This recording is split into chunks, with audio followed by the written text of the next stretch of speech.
अच्छा छात्रों, कल रोबोट के बारे में चर्चा किया गया है।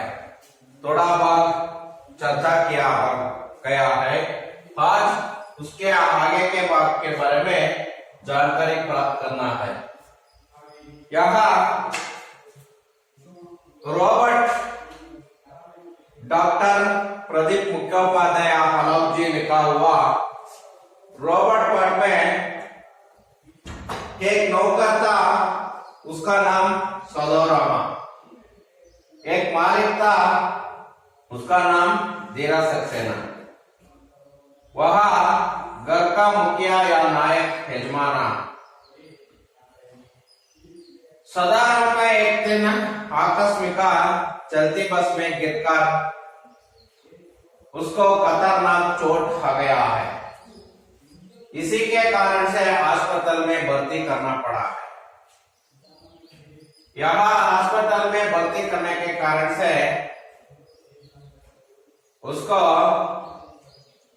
घर में धीरा सक्सेना का घर में काम करने वाला कोई नहीं था। यहाँ उसका धीरा सक्सेना का घर में बेटे बेटियां नाती पोतियों से रौनक चहल पहल था। उस समय धीरा सक्सेना को बहुत दुख हुआ, क्योंकि उसका घर में कोई काम करने के लिए कोई नहीं था। इसलिए धीरा सक्सेना एक दिन रोबोटिक्स कॉर्पोरेशन कार्यालय जा पहुंचे। रोबोटिक्स कॉर्पोरेशन कार्यालय जा पहुंचे। यहाँ जाकर उसके बारे में पूछ लिया है। किसके बारे में? यहाँ रोबोट के बारे में। वह उस समय 2030 नवंबर का वर्ष है। 2030 ನವೆಂಬರ್ ವರ್ಷ ಆಗಿತ್ತು। ಅಂತಹ ವರ್ಷದಲ್ಲಿ ಹೋಗಿ वैक्यूम क्लीनर से दफ्तर का पास साफ कर रहा था। वैक्यूम क्लीनर निंದ ಆಫೀಸಿನ ಕಸವನ್ನ ಗುಡಿಸ್ತಾ ಇದ್ರು। ಅಂತಹ ಸಮಯದಲ್ಲಿ ಹೋಗಿ ಇವರು ಕೇಳ್ತಾರೆ। ಆಗ ಕೌಂಟರ್ पर बैठे धीरा सक्सेना, बैठे एक रोबोट धीरा सक्सेना को स्वागत किया है। वह उस समय धीरा सक्सेना कहते हैं, मुझे एक कंप्यूटर, मुझे एक रोबोट चाहिए। वह एक बुद्धिमान रोबोट चाहिए।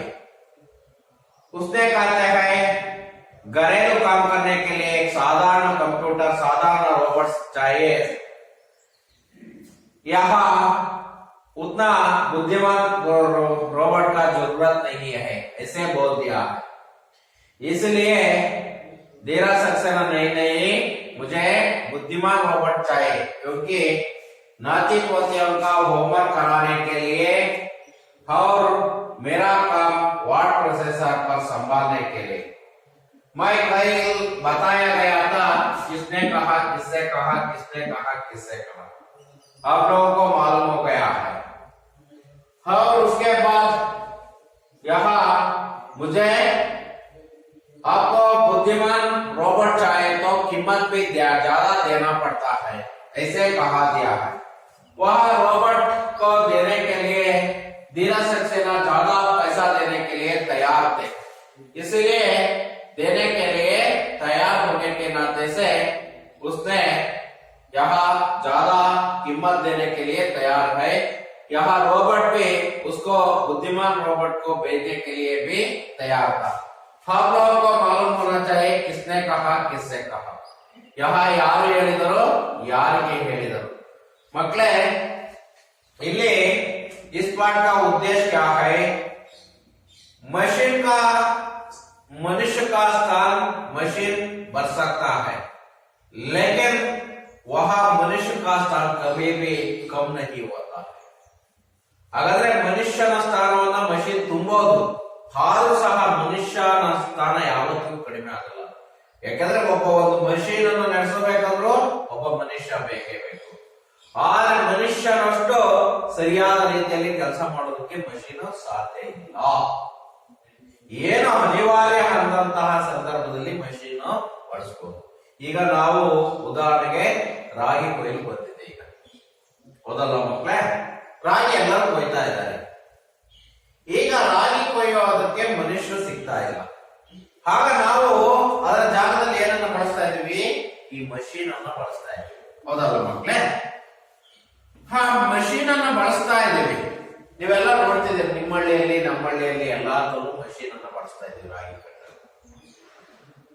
ಅದನ್ನ ನಡೆಸಕ್ಕಾದ್ರೂ ಏನ್ ಬೇಕು? ಒಬ್ಬ ಮನುಷ್ಯ ಬೇಕು. ಅಷ್ಟೇ ಅಲ್ಲ, ಆ ಮಷೀನಿನ ಸ್ಥಾನವನ್ನ, ಆ ಮನುಷ್ಯನ ಸ್ಥಾನವನ್ನ ತುಂಬಕ್ಕಾಗಲ್ಲ ಮಷೀನ್. ಯಾಕೆಂದ್ರೆ ನಾವು ನೋಡ್ತಿದ್ವಿ, ರಾಗಿಯನ್ನು ಕಟ್ ಮಾಡ್ತಾ ಇದೆ, ಅದರಲ್ಲಿ ಅರ್ಧ ವೇಸ್ಟ್ ಆಗ್ತಾ ಇದೆ, ಅರ್ಧ ಬಳಕೆ ಆಗ್ತಾ ಇದೆ. 4 ಚೀಲ ರಾಗಿ ಆಗೋದಕ್ಕೆ 2 ಚೀಲ ಆಗ್ತಾ ಇದೆ. ಯಾಕೆಂದ್ರೆ ಅದರ ಕೆಲಸ ನೀಟಾಗಿಲ್ಲ, ಅದು ಸರಿಯಾಗಿ ಕಟ್ ಮಾಡೋದಿಲ್ಲ, ಬಿತ್ತಿರೋದನ್ನ ಕಟ್ ಮಾಡೋದಿಲ್ಲ, ಅಥವಾ ಅದು ಪೂರ್ಣವಾಗಿ ಎಲ್ಲದಕ್ಕೂ ಹರಿಯೋದಿಲ್ಲ ಅಂದ್ರೆ ಅದನ್ನ ಏನೋ ಕೀಳೋದಿಲ್ಲ. ಆಮೇಲೆ ಎಲ್ಲಾ ತೆನೆಗಳು ಅದರಲ್ಲಿ ಏನಾಗೋದಿಲ್ಲ, ನುರಿಯೋದಿಲ್ಲ ಅಂತ ಹೇಳ್ತೀವಿ. ಹಾಗಾಗಿ ಅದರಲ್ಲಿ 4 ಚೀಲ ಆಗೋದಕ್ಕೆ 2 ಚೀಲ ಆಗುತ್ತೆ, 2 ಚೀಲ ವೇಸ್ಟ್ ಆಯ್ತು. ಯಾವ ಕಾರಣದಿಂದ? ಮಷೀನಿನ ಕಾರಣದಿಂದ. ಅದೇ ಮನುಷ್ಯ ಆ ಕೆಲಸ ಮಾಡಿದ್ರೆ 2 ಚೀಲ ಜಾಸ್ತಿ ಸಿಗ್ತದೆ. ಇಲ್ಲಿ ಮಷೀನ್ ಅಂತ ಮಾಡೋದ್ರಿಂದ ಏನು ಉಳಿತು? ಟೈಮ್ ಉಳಿತು, ಸಮಯ ಉಳಿತು. ಗೊತ್ತಾಯ್ತಾ? ಹಣನೂ ಉಳಿದಿರ್ಬೋದು ಒಂದ್ ಕಡೆ. ಯಾಕಂದ್ರೆ ಇವತ್ತಿನ ಕೂಲಿ ಲೆಕ್ಕ ಹಾಕಿದ್ರೆ ಹಣನೂ ಉಳಿದಿದೆ, ಏನು ಇನ್ನೊಂದ್ ಕಡೆ ಟೈಮ್ ಉಳಿದಿದೆ. ಆದ್ರೆ ಇಲ್ಲಿ ಮನುಷ್ಯ ಏನ್ ಮಾಡ್ತಾ ಇದ್ದಂದ್ರೆ ತನ್ನ ಕೆಲಸವನ್ನ ಆಗಿನ ಕಾಲದಲ್ಲಿ ತಾನೇ ಮಾಡ್ಕೊಡ್ತಿದ್ದ, ನೀಟಾಗಿ ಮಾಡ್ಕೊಡ್ತಿದ್ದ. ಇದರಿಂದ ಹಣನೂ ಸಹ ಉಳಿಯೋದು. ಅವನಿಗೆ 4 ಚೀಲ ರಾಗಿ ಸಿಕ್ತು. ಇಲ್ಲೇನಾಯ್ತು? 2 ಚೀಲ ಸಿಕ್ತು, 2 ಚೀಲ ವೇಸ್ಟ್ ಆಯ್ತು ನೆಲದಲ್ಲಿ. ನಮಗೂ ಅಲ್ಲ, ಯಾರಿಗೂ ಅಲ್ಲ ಅನ್ನೋ ರೀತಿಯಲ್ಲಿ ಆಯ್ತು. ಈ ರೀತಿಯ ಮಷೀನ್, ಅದಕ್ಕೆ ಹೇಳ್ತಿದ್ದಾರೆ ಮಷೀನ್ ಯಾವತ್ತು ಮನುಷ್ಯನ ಸ್ಥಾನವನ್ನ ತುಂಬಕ್ಕೆ ಸಾಧ್ಯನೇ ಇಲ್ಲ. ರೋಬೋಟ್ ಕೆಲಸ ಮಾಡಬಹುದು, ಆದ್ರೆ ಮನುಷ್ಯನ ಸ್ಥಾನವನ್ನು ತುಂಬಕ್ಕೆ ಸಾಧ್ಯ ಇಲ್ಲ, ಮನುಷ್ಯನ ರೀತಿಯಲ್ಲಿ ಕೆಲಸ ಮಾಡಕ್ ಸಾಧ್ಯ ಇಲ್ಲ ಅನ್ನೋದು ನಮಗೆ ಈ ಪಾಠ ಮೂಲಕ ಗೊತ್ತಾಗ್ತದೆ ಮಕ್ಕಳೇ. ಅದಕ್ಕೆ ಮಷೀನ್ಗೂ ಮನುಷ್ಯನಿಗೂ ಇರುವಂತಹ ವ್ಯತ್ಯಾಸವನ್ನ ಇಲ್ಲಿ ನಾವು ನೋಡ್ತಾ ಹೋಗ್ಬೋದು. ಹೌದಲ್ಲ ಮಕ್ಕಳೇ? ಮಷೀನ್ ಹೇಗೆ, ಮಿಷಿನ್ ಹೇಗೆ ಅನ್ನುವಂಥದ್ದು, ಮನುಷ್ಯನಿಗೂ ಮಷೀನ್ಗೂ ಇರುವಂತಹ ವ್ಯತ್ಯಾಸವನ್ನ ನಾವು ನೋಡ್ತಾ ಹೋಗ್ಬೋದು. ಹಾಗಾದ್ರೆ ಇವತ್ತು ಅದರ ಮುಂದಿನ ಭಾಗವನ್ನ ನಾವು ತಿಳ್ಕೊಳ್ಳೋಣ. ಇವತ್ತು ಅದರ ಮುಂದಿನ ಭಾಗ ಏನಾಯ್ತು, ಮುಂದೆ ಏನಾಯ್ತು ಅನ್ನೋದನ್ನ ಇವತ್ತು ನಾವು ತಿಳಿತಾ ಹೋಗೋಣ. ಹಾಗಾದ್ರೆ ಮಷೀನ್ ರೋಬೋಟ್ ಧೀರಜ್ ಸಕ್ಸೇನಾ ಅವರ ಮನೆಗೆ ಹೋಯ್ತಾ? ಹೋದ್ಮೇಲೆ ಏನಾಯ್ತು? ಧೀರಜ್ ಸಕ್ಸೇನಾ ಅವರ ಮನೆಗೆ ಹೋದ್ಮೇಲೆ ಏನಾಯ್ತು, ಏನು ಅದರಿಂದ ಲಾಭ ನಷ್ಟ, ಇವೆಲ್ಲವೂ ಸಹ ನಮಗೆ ಗೊತ್ತಾಗ್ತದೆ, ಹೋಗ್ತಾ ಹೋಗುತ್ತೆ. ನೋಡೋಣ ಮಕ್ಕಳು.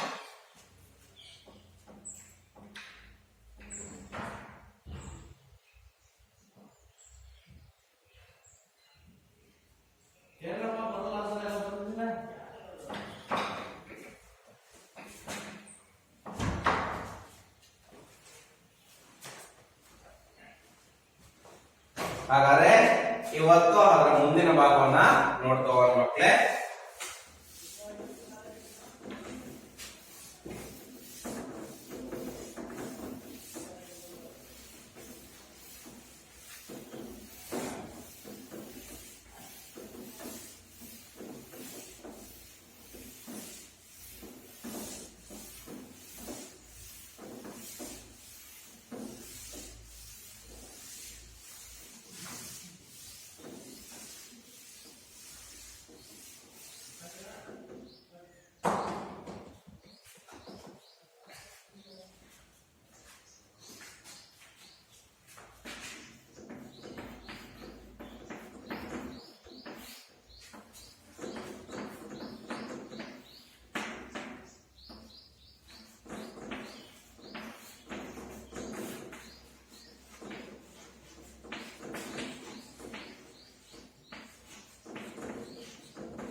ರೋಬೋಟ್ ಡಾಕ್ಟರ್ ಪ್ರದೀಪ್ ಮುಖ್ಯೋಪಾಧ್ಯಾಯ ಹಲೋ.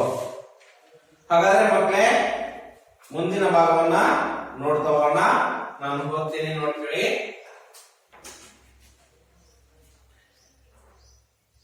धीरज सक्सेना को यह रोबोट बहुत ही व्यवहार कुशल और चालक लगा.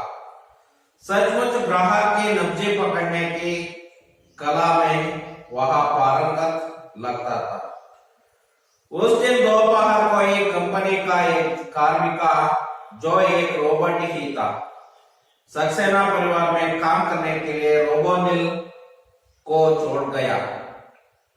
जिस रोबोट का ऑर्डर धीरज सक्सेना ने दिया था उसी का नाम रोबोनिल था. रोबोनिल के घर में आ जाने से सभी ने राहत की सांस ली.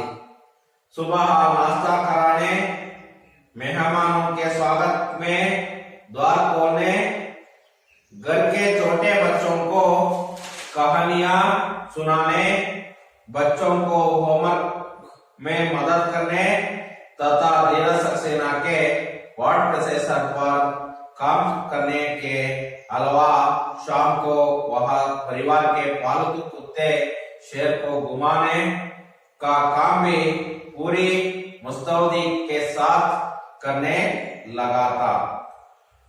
रोबोनिल रोज शाम को शेर को टहलने के लिए ले जाता था. ऐसे में एक दिन उसकी मुलाकात रोबोद्वीप से हो गई.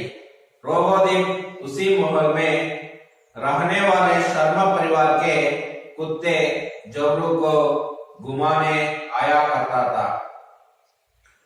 दोनों रोबोट के बीच दोस्ती हुई तो शेरू और जबरू भी आपस में हिल-मिल गए. रोबोनिल की तरह रोबोद्वीप भी एक बुद्धिमान रोबोट था.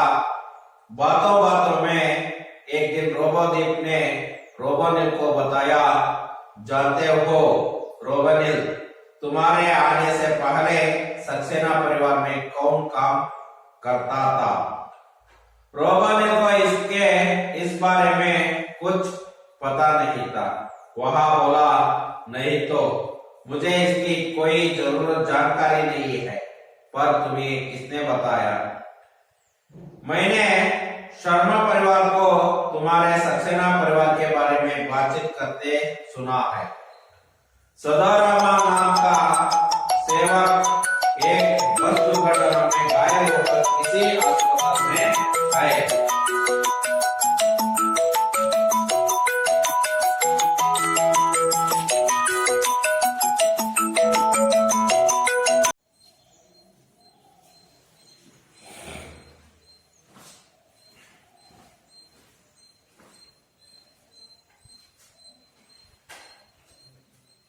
सो तो ठीक है, पर इसमें खास बात क्या है? ठीक होकर वह दोबारा सक्सेना परिवार से आ जुड़ेगा.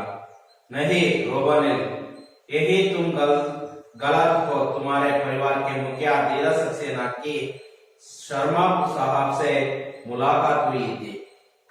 उन्होंने बताया कि वह अब सदाराम की चिट्ठी करने वाली है.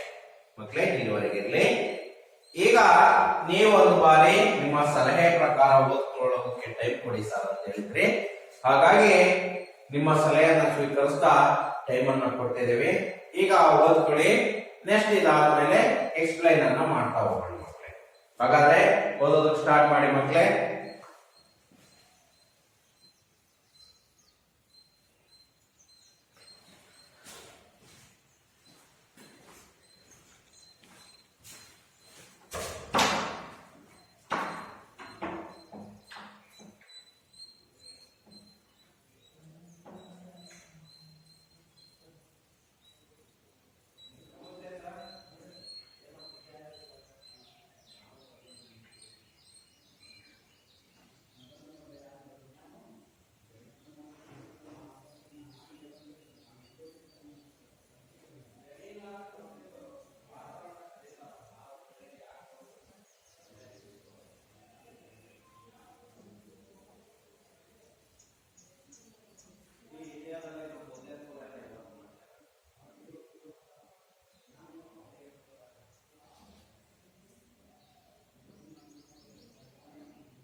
ನೋಡಿ ಮಕ್ಕಳೇ, ಓದ್ಕೆ ಆಯ್ತು ಅಂತ ಅಂದ್ಕೊಂಡಿದ್ದೀನಿ.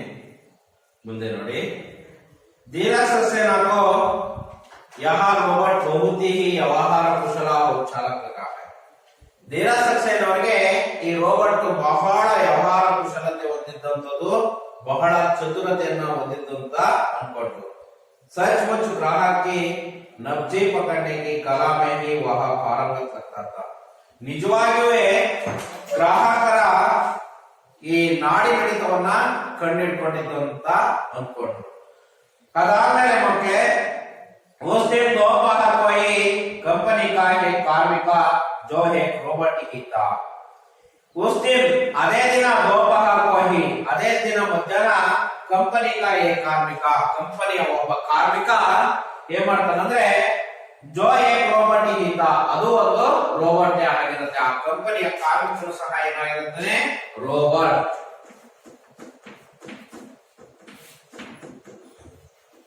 वह कंपनी का कार्मिक है.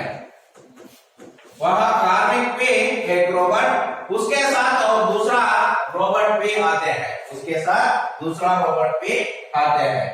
धीरज सक्सेना परिवार में काम करने के लिए रोबोट को छोड़ दिया है. वह रोबोट दूसरा रोबोट को काम करने के लिए किसका घर में, धीरज सक्सेना का घर में.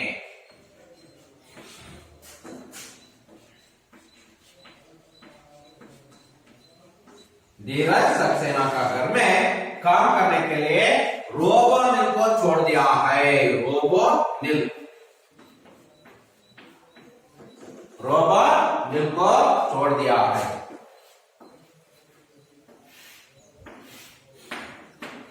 रोबोनिल बिट्टू ಹೋಗ್ತಾರೆ.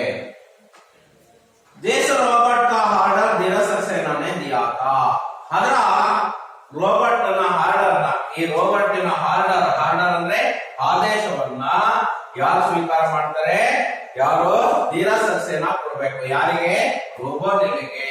ಗೊತ್ತಾಯ್ತಾ, ರೋಬೋಟ್ಗೆ ಆಧಾರವನ್ನ, ಆರ್ಡರ್ ಅನ್ನ ರೋಬೋನಿಲ್ಗೆ ಆ ಆದೇಶವನ್ನು, ಆರ್ಡರ್, ಇದು ಇಂಗ್ಲಿಷ್ ಪದ ಆರ್ಡರ್, ಆದೇಶ, ಆಜ್ಞೆ.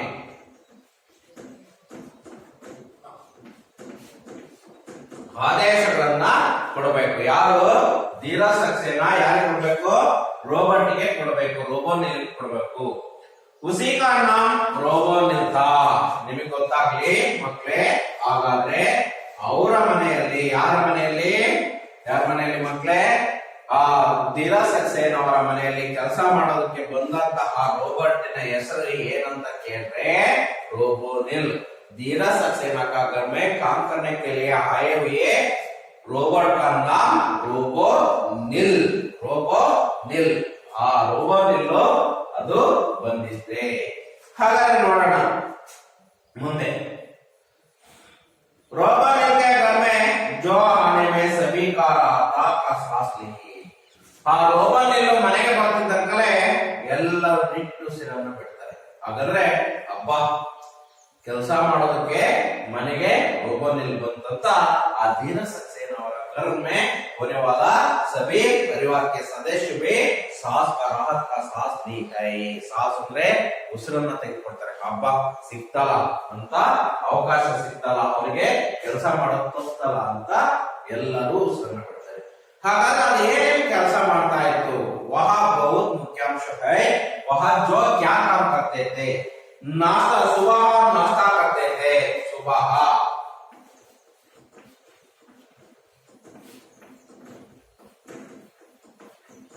सुबह नाश्ता करना,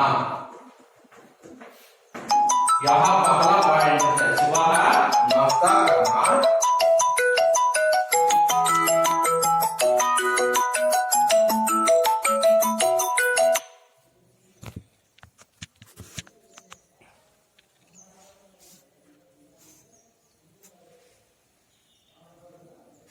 सुबह नाश्ता करना, पहला पॉइंट क्या है, सुबह नाश्ता करना.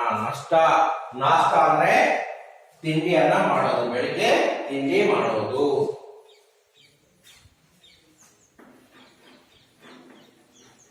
सुबह नाश्ता करना. दूसरा मेहमानों का स्वागत करना।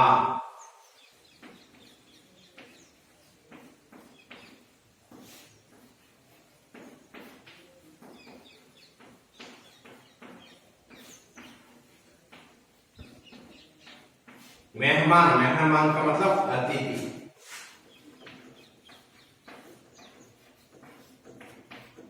ಅತಿಥಿಯ ಸ್ವಾಗತ ಯಾ ಸಂಬಂಧಿಕರು ಗೊತ್ತಾಯ್ತಾ? ಬಂಧು ಮಿತ್ರರನ್ನ ಸ್ವಾಗತವನ್ನ ಮಾಡುವಂಥದ್ದು। सुबह नाश्ता करना। और तीसरा क्या है?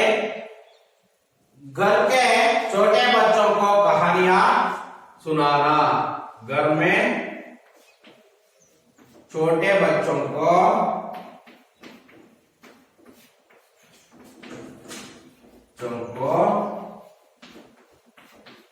कहानियां सुनाना।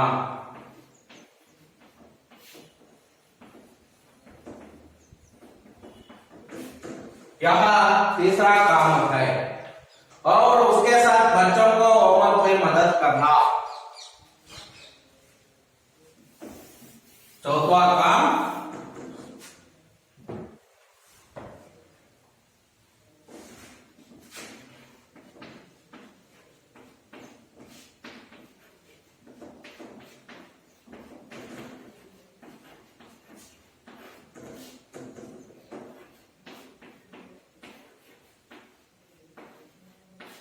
मदद करना। बच्चों को ಹೋಮ್ವರ್ಕ್ में मदद करना। ಆ ಮಕ್ಕಳಿಗೆ ಹೋಮ್ವರ್ಕಿನಲ್ಲಿ ಸಹಾಯವನ್ನ ಮಾಡುವಂತದ್ದು। ದಿನ सक्सेना के वर्ड प्रोसेसर पर काम करना।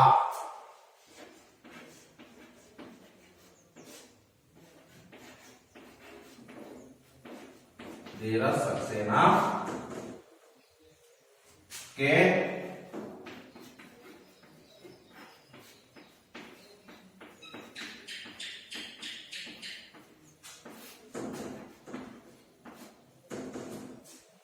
काम संभालना।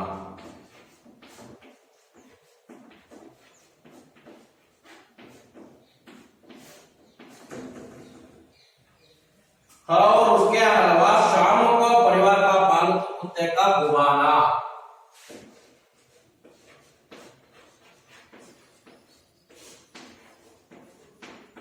पालतू कुत्ते शेरों को घुमाना।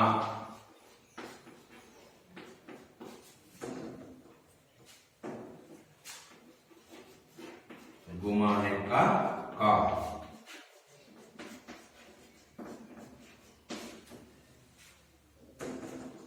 हाँ, यहाँ इतना काम रोबो नील का। ನೋಡಿ ಮಕ್ಕಳೇ, ನಿಮ್ಗೆಲ್ಲ ಅರ್ಥ ಆಗ್ಲಿ ಅಂತ ನಾನು ಬರಿತಾ ಇದ್ದೀನಿ ನೀಟಾಗೆ। ಏನೇನು ರೋಬೋ ನಿಲಿನ ಏನೇನ್ ಕೆಲಸ? ರೋಬೋ ನಿಲ್ಕ ಕಾಮ್ ಕೆಲಸ। ರೋಬೋ ನಿಲಿನ ಏನೇನ್ ಕೆಲಸ ಅಂತ ನಿಮ್ಗೆ ಪ್ರಶ್ನೆ ಕೇಳ್ತಾರೆ। ಆ ಪ್ರಶ್ನೆಗೆ ಉತ್ತರ ಇಷ್ಟನ್ನ ಬರ್ಬಿಟ್ರೆ 4 ಅಂಕ ಚೆನ್ನಾಗಿ ಸಿಗುತ್ತೆ। 3 ಅಂಕದ ಪ್ರಶ್ನೆಗೆ 3 ಅಂಕದ ಪ್ರಶ್ನೆ ಕೇಳ್ಬೋದು। 3 ಅಂಕಕ್ಕೆ 3 ಅಂಕನೂ ಸಿಗುತ್ತೆ। ಎಷ್ಟು ಚೆನ್ನಾಗಿ ಬರೀಬಹುದು ನೋಡಿ ಮಕ್ಕಳೇ। ನಿಮಗೆ ಸುಲಭ ಆಗೋ ರೀತಿಯಲ್ಲಿ ನಾನು ಬರ್ತಿದ್ದೇನೆ। ಒಂದನೇದು सुबह नाश्ता करना। मेहमान का स्वागत करना। ಗೊತ್ತಾಯ್ತಾ? मेहमान का स्वागत करना। ಅಲ್ಲಿ सुबह नाश्ता कराना। कराना ಅಂದ್ರೆ ಮಾಡಿಸುವಂತದ್ದು। मेहमान को स्वागत कराना, ಅವನ ಸ್ವಾಗತವನ್ನ ಮಾಡುವಂತದ್ದು। और कहानियां सुनाना, ಕಥೆಯನ್ನ ಕೇಳಿಸುವಂತದ್ದು ಅಥವಾ ಹೇಳ್ಕೊಡುವಂತದ್ದು। बच्चों को होमवर्क कराना, ಮಾಡಿಸುವಂತದ್ದು। धीरज सक्सेना के वर्ड प्रोसेसर पर काम संभालना। ಆ ಧೀರಜ್ ಸಕ್ಸೇನಾ ಅವರ ವರ್ಡ್ ಪ್ರೊಸೆಸರ್ ನಲ್ಲಿ ಕೆಲಸವನ್ನ ನಿಯಂತ್ರಣ ಮಾಡೋದು। ಪಾಲತು ಕುತ್ತೆ ಶೇರುಕೋ घुमाने का काम। ಅವರ ಮನೆಯಲ್ಲಿ ಒಂದು ನಾಯಿ ಇತ್ತು, उसका नाम वह धीरज सक्सेना का घर में होने वाला कुत्ता का नाम ಕೇಳ್ತಾರೆ ನಿಮಗೆ। कुत्ता का नाम शेरू।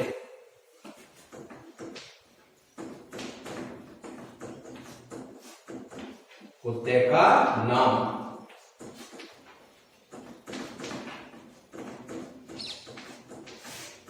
ಶೇರು। ಶೇರು ಅದರ ಪಾಲತು ಕುತ್ತೆ, ಸಾಕಿದಂತಹ ನಾಯಿಯಾದಂತಹ ಶೇರುವನ್ನ ಸುತ್ತಾಡಿಸುವಂತದ್ದು. ಇವು ಕಾಂಬೆ ಪೂರಿ ಮಸ್ತುದಿಕ್ಕೆ ಸಾಥ್ ಕರ್ನೆ ಲಗ್ತಾ ಥಾ. ಬಹಳ ಖುಷಿಯಿಂದ ಈ ಕೆಲಸವನ್ನ ಮಾಡ್ತಾ ಇದ್ರು, ಬಹಳ ಖುಷಿಯಿಂದ ಈ ಕೆಲಸವನ್ನ ಮಾಡ್ತಾ ಇದ್ರು. रोबन रोज शाम को शेरों को टहलने के लिए ले जाता था. ರೋಬನ್ ಏನ್ ಮಾಡ್ತಾ ಇದ್ದ ಅಂದ್ರೆ ರೋಜ್ ಪ್ರತಿನಿತ್ಯ ಶಾಮ್ ಅಂದ್ರೆ ಸಾಂಜ್, ಶಾಮ್ ಅಂದ್ರೆ ಏನಂತ ಸಾಂಜ್, ಸಾಂಜ್ ಅಂದ್ರೆ ಸಂಜೆ ಸಮಯದಲ್ಲಿ ಈ ರೋಬನ್ टहलने के लिए, यारो रोबन शेरों को टहलने के लिए जाता था, घुमाने के लिए सुತ್ತಾಡಿಸಿಕೊಂಡು ಬರೋದಕ್ಕೆ ಕರ್ಕೊಂಡು ಹೋಗ್ತಾ ಇದ್ರು. ऐसे में एक दिन उसकी मुलाकात रोबोदीप से हो गई. ಯಾರ್ಯಾರು ಭೇಟಿ ಆಗ್ತಾರೆ ಅಂದ್ರೆ ಮತ್ತೆ ಗೊತ್ತಾಗ್ಲಿ, रोबोनिल और रोबोदीप.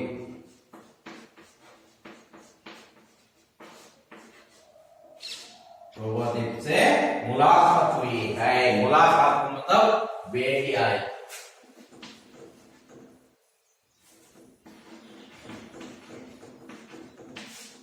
मुलाकात भेट हुआ, ಭೇಟಿ ಆಯಿತು. ಗೊತ್ತಾಯ್ತಾ? ಯಾರು ಭೇಟಿ ಆಯಿತು? रोबोनिल और रोबोदीप का भेंट हुआ है. पूरा ಭೇಟಿ ಆಯಿತು. रोबोदीप उसी महल में रहने वाले शर्मा परिवार के कुत्ते, शर्मा परिवार का कुत्ते जबरू को घुमाने के लिए आया था. ಹಾಗಾದ್ರೆ ಮಕ್ಕಳೇ ಇಲ್ಲಿ ನಿಮ್ಗೆ ಗೊತ್ತಾಗಬೇಕು, ಇವರು ಶರ್ಮಾ ಪರಿವಾರದವರು. ಯಾರು? रोबोदीप.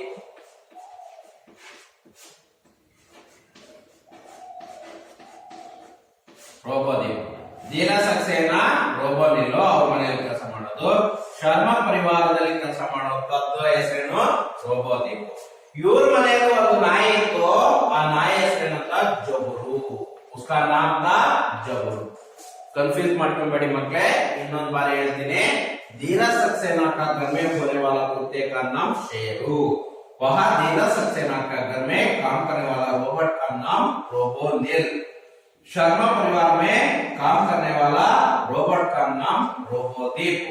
वहाँ उसका घर में होने वाला कुत्ते का नाम जबरू. ಅರ್ಥ ಆಯ್ತಾ ಮಕ್ಕಳೇ? ಹಾಗಾದ್ರೆ ಧೀರ ಸಕ್ಸೇನವರ ಮನೆಯಲ್ಲಿ ಇದ್ದಂತಹ ನಾಯಿ ಹೆಸರು ಶೇರು. ರೋಬೋ ಅಲ್ಲಿ ಧೀರ ಸಕ್ಸೇನವರ ಮನೆಯಲ್ಲಿದ್ದಂತಹ ರೋಬೋಟಿನ ಹೆಸರು ರೋಬೋನಿಲ್. ಶರ್ಮಾ ಪರಿವಾರದಲ್ಲಿ ಇದ್ದಂತಹ ರೋಬೋಟಿನ ಹೆಸರೇನಂತ? ರೋಬೋದೀಪ್. ಅವರ ಮನೆಯಲ್ಲಿದ್ದಂತಹ ನಾಯಿ ಹೆಸರೇನಂತ? ಜಬರು. ಹಾಗಾದ್ರೆ ಮಕ್ಕಳೇ ರೋಬೋನಿಲ್ ಕರ್ಕೊಂಡು, ರೋಬೋನಿಲ್ ಯಾರು ಕರ್ಕೊಂಡು ಬಂದಿದ್ರು? ಶೇರುನ. ರೋಬೋದೀಪ್ ಯಾರನ್ನ ಕರ್ಕೊಂಡು ಬಂದಿದ್ರು? ಜಬರುನ.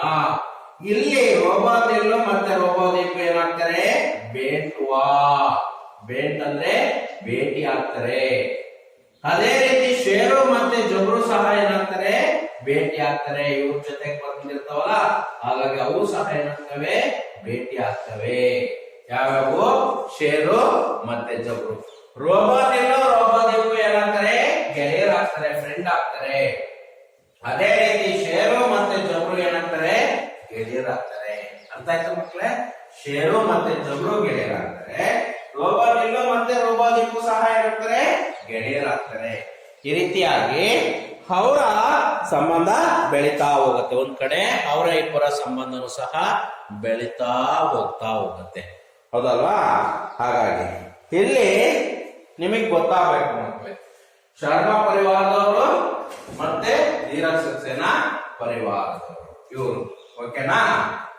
ಅದಾದ್ಮೇಲೆ ಏನಾಯ್ತು ನೋಡೋಣ. रोबोदीप उसी महल में रहने वाले शर्मा परिवार के कुत्ते जबरू को घुमाने लगाया करता था. दोनों रोबोट के बीच दोस्ती हुई. ಇಬ್ಬರ ನಡುವೆ ಗೆಳೆತನ ಆಗುತ್ತೆ. ಯಾರ್ಯಾರ ಇಬ್ಬರ ನಡುವೆ? ಆ ರೋಬೋನಿಲ್ ಮತ್ತೆ ರೋಬೋದೀಪ್ನ ನಡುವೆ. और शेरू और जबरू के आपस में हिलमिल हो गया. ಅದೇ ರೀತಿ ಶೇರು ಮತ್ತೆ ಜಬರುನ ನಡುವೆ ಸಹ ಏನಾಗುತ್ತೆ? ಗೆಳೆತನ ಬೆಳೆಯುತ್ತೆ. रोबोनिल की तरह रोबोदीप भी एक बुद्धिमान रोबोट था. ರೋಬೋನಿಲ್ ರೋಬೋನಿಲ್ಲಿನ ತರಹನೇ ರೋಬೋದೀಪು ಸಹ ಒಂದು ಬುದ್ಧಿಮಾನ್ ರೋಬೋಟ್. ಹಾಗಾದ್ರೆ दोनों भी बुद्धिमान रोबोट है. रोबोनिल और ರೋಬೋದೀಪ್ दोनों भी बुद्धिमान रोबोट. ಅವೆರಡೂ ಸಹ ಬಹಳ ಬುದ್ಧಿವಂತಿಕೆಯ ರೋಬೋಟ್ಗಳು ಆಗಿತ್ತು. बातों बातों में एक दिन ರೋಬೋದೀಪ್ ने ರೋಬೋನಿಲ್ को बताया. ಹೀಗೆ ಮಾತನಾಡುತ್ತಿದ್ದಾಗಲೇ ಒಂದು ದಿನ ಏನ್ ಮಾಡ್ತಾನೆ ರೋಬೋದೀಪ್ ರೋಬೋನಿಲ್ಗೆ ಹೇಳ್ತಾನೆ. ಏನಂತ ಹೇಳ್ತಾನೆ ರೋಬೋದೀಪ್ ರೋಬೋನಿಲ್ಗೆ ಹೇಳ್ತಾನೆ, जानते हो रोबोनिल, ಗೊತ್ತಿದೆಯಾ रोबोनिल, तुम्हारे आने से पहले परिवार में कौन काम कर रहा था? धीरज सक्सेना का परिवार में कौन काम कर रहा था ಅಂತ ರೋಬೋದೀಪ್ ಯಾರು ಕೇಳ್ತಾರೆ? ರೋಬೋನಿಲ್ ನೀನು ಬರೋಕ್ಕಿಂತ ಮೊದಲು ನಿಮ್ಮ ಪರಿವಾರದಲ್ಲಿ ಯಾರು ಕೆಲಸ ಮಾಡ್ತಿದ್ರು ಅಂತ ಗೊತ್ತಾ? ಅಲ್ಲಿಗೆ इस वाक्य को किसने कहा?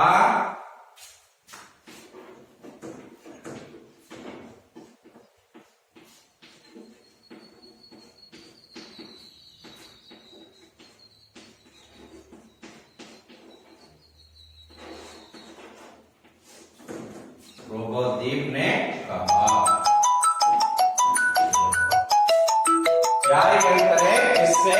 ರೋಬೋನಿಲ್ से कहा.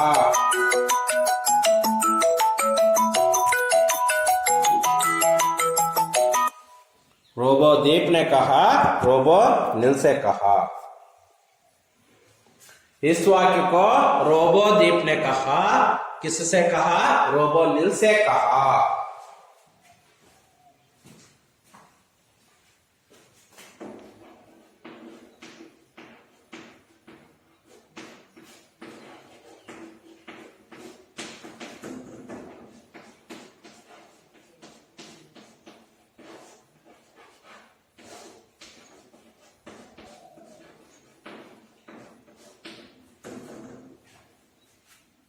ರೋಬೋದೀಪ್ ने कहा, ರೋಬೋನಿಲ್ से कहा.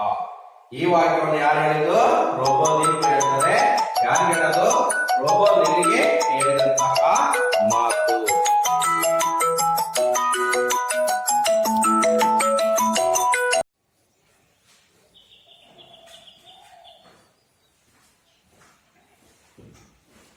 ರೋಬೋದೀಪ್ ने कहा, ರೋಬೋನಿಲ್ से कहा.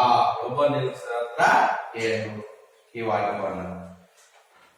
ಹಾಗಾಗಿ ನೋಡೋಣ ಹಾಗಾದ್ರೆ ಮುಂದೆ ಏನಾಯ್ತು ಅಂತ.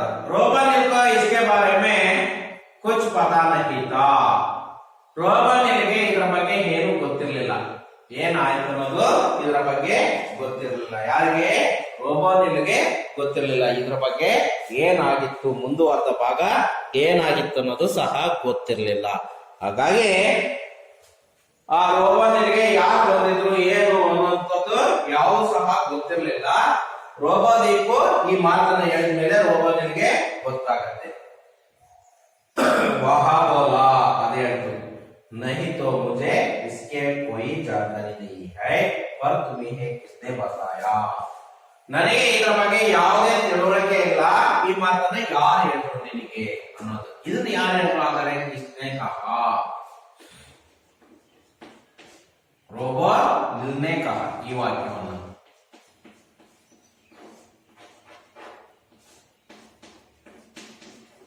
ಯಾರು ಹೇಳಿದ್ರು? ರೋಬೋದೀಪ್ से कहा.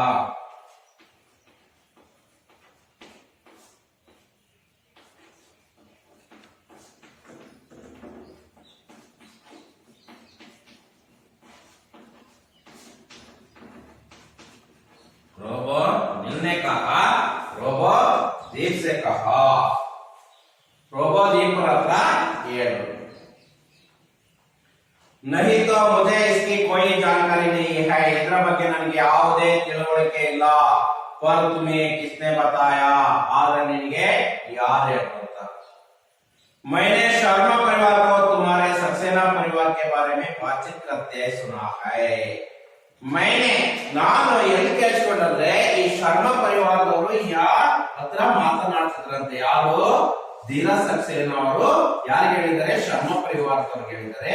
ಶರ್ಮಾ ಪರಿವಾರದವರು ಸದಾರಾಮನ ಬಗ್ಗೆ ಮಾತನಾಡ್ತಿದ್ರು. ನಿಮಗೆ ಗೊತ್ತಾಗಿ ಮಕ್ಕಳೇ, ಸೋದೋ ರಾಮನ ಬಗ್ಗೆ ಮಾತನಾಡ್ತಿದ್ರು. ಆ ವಿಚಾರ ಯಾರು ಕೇಳಿಸ್ಕೊಂಡಿದ್ದಾರೆ? ರೋಬೋದೀಪ್. ಕನ್ಫ್ಯೂಸ್ ಆಗಬೇಡಿ ಮಕ್ಕಳೇ, ನಿಧಾನವಾಗಿ ಹೇಳ್ತೀನಿ. ಧೀರಜ್ ಸಕ್ಸೇನಾ ಅವ್ರ ಮನೆಯವರು ಯಾರ ಮನೆ? ಶರ್ಮ ಪರಿವಾರದವರ ಮನೆಯವರ ಹತ್ರ ಮಾತನಾಡ್ತಿದ್ರು. ಯಾರ ಬಗ್ಗೆ ಮಾತನಾಡ್ತಿದ್ರು? ಸದಾರಾಮನ ನೌಕರನ ಬಗ್ಗೆ. ಆ ಶರ್ಮ ಪರಿವಾರದವರು ಮಾತನಾಡ್ತಿದ್ರು. ಯಾರು ಕೇಳಿಸ್ಕೊಂಡಿದ್ದಾರೆ? ರೋಬೋದೀಪ್. ಈಗ ಈ ವಾಕ್ಯವನ್ನ ರೋಬೋದೀಪ್ ಯಾರು ಹೇಳ್ತಿದ್ದಾರೆ? ರೋಬೋ ನೀಲಿ ಹೇಳ್ತಾ ಇದ್ದಾರೆ. ಅರ್ಥ ಆಯ್ತಾ ಮಕ್ಕಳೇ? ಈ ರೀತಿಯಾಗಿ ರೋಬೋ ನೀಲಿಗೆ ಹೇಳ್ತಾ ಇದ್ದಾರೆ. सदाराम नाम का सेवक एक बस दुर्घटना में घायल होकर किसी अस्पताल में है. ಅಲ್ಲಿ ಏನಂತ ಹೇಳ್ತಾರಂದ್ರೆ, ಸದಾರಾಮ್ ಎಂಬಂತಹ ಒಬ್ಬ ಸೇವಕ ಅವ್ರ ಮನೆಯಲ್ಲಿ ಕೆಲಸ ಮಾಡ್ತಿರ್ತಾನೆ. ಬಸ್ ದುರ್ಘಟನಾ, ಬಸ್ಸಿನ ಆಕ್ಸಿಡೆಂಟ್ ಅಲ್ಲಿ ಏನಾಗ್ಬಿಡತ್ತೆ ಅಂದ್ರೆ ಗಾಯಗೊಂಡ್ಬಿಟ್ಟು ಕಿಸಿ ಹಾಸ್ಪಿಟಲ್ ಮೇ ಹೈ, ಯಾವುದೋ ಒಂದು ಹಾಸ್ಪಿಟಲ್ ಅಲ್ಲಿ ಇದ್ದಾನಂತೆ. ಅರ್ಥ ಆಯ್ತಾ ಮಕ್ಕಳೇ? ಯಾವುದೋ ಒಂದು ಹಾಸ್ಪಿಟಲ್ ಅಲ್ಲಿ ಇದ್ದಾನಂತೆ. ಸೋತೋ ಟೀಕ್ ಹೈ, ಆಗ ಒಬ್ಬನೇ ಹೇಳುತ್ತೆ ಸೋತೋ ಟೀಕ್ ಹೈ, ಅದಲ್ಲ ಸರಿ. पर इसमें खास बात क्या है? ಇದರಲ್ಲಿ ವಿಶೇಷ ಮಾತು ಖಾಸ್.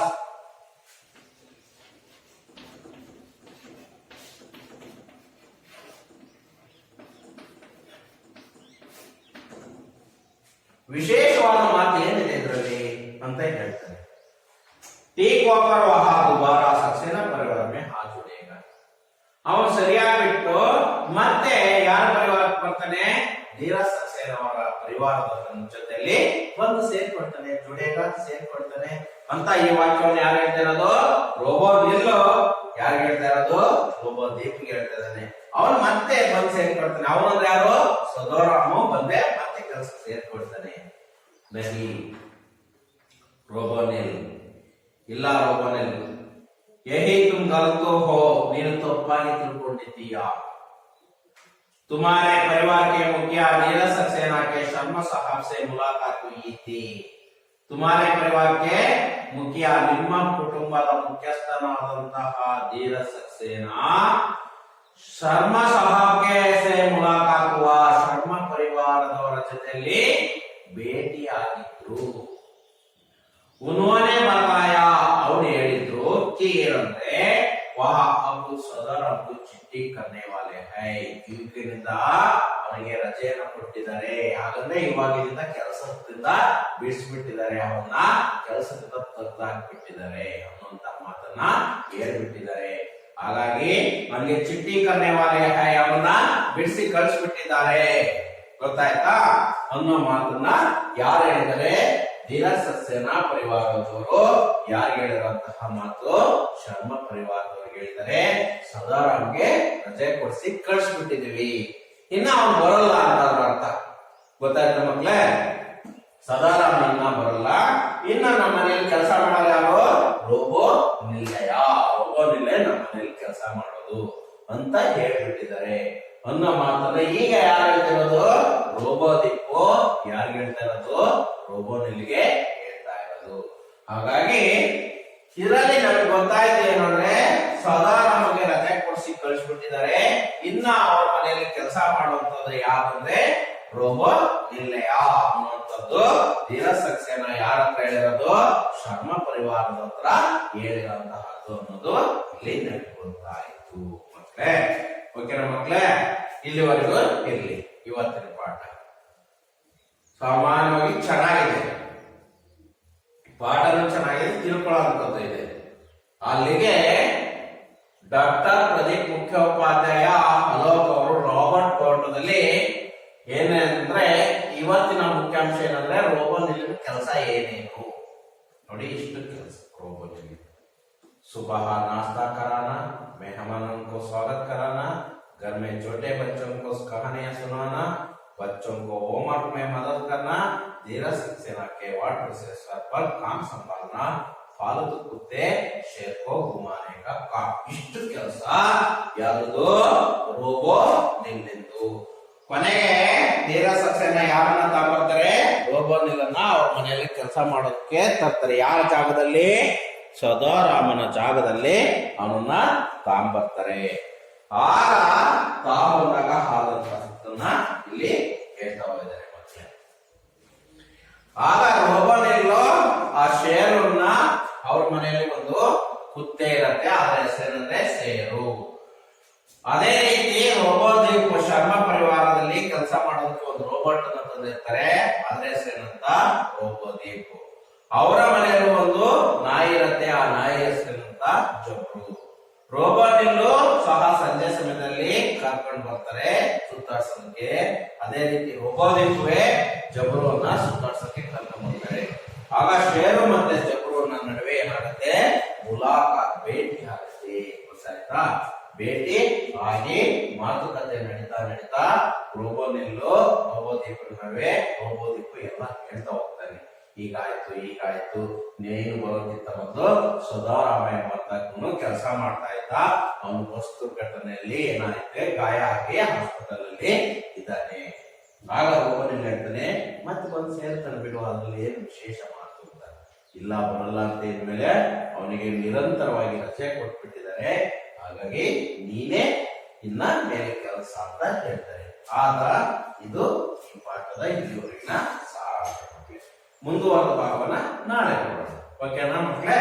ಅರ್ಥ ಆಯ್ತು ಅಂತ ಹೇಳ್ತೀನಿ ಅಂದ್ಕೊಂಡಿದ್ದೀನಿ ಮಕ್ಕಳೇ. ಪಾಠಕ್ಕೆ ನಾನು ಇಲ್ಲಿಗೆ